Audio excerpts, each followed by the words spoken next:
उत्तिष्ठ नरशार्दूल कर्तव्यं दैवमाह्निकम् उत्तिष्ठोत्तिष्ठ गोविन्द उत्तिष्ठ गरुडध्वज उत्तिष्ठ कमलाकान्त त्रैलोक्यं मङ्गलं कुरु उत्तिष्ठोत्तिष्ठ गोविन्द उत्तिष्ठ गरुडध्वज उत्तिष्ठ कमलाकान्त त्रैलोक्यं मङ्गलं कुरु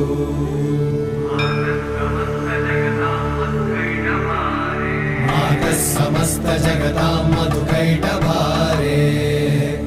वक्षो विहारिणि मनोहर दिव्यमूर्ते श्री स्वामी निश्रित जनप्रिय दानशीले श्री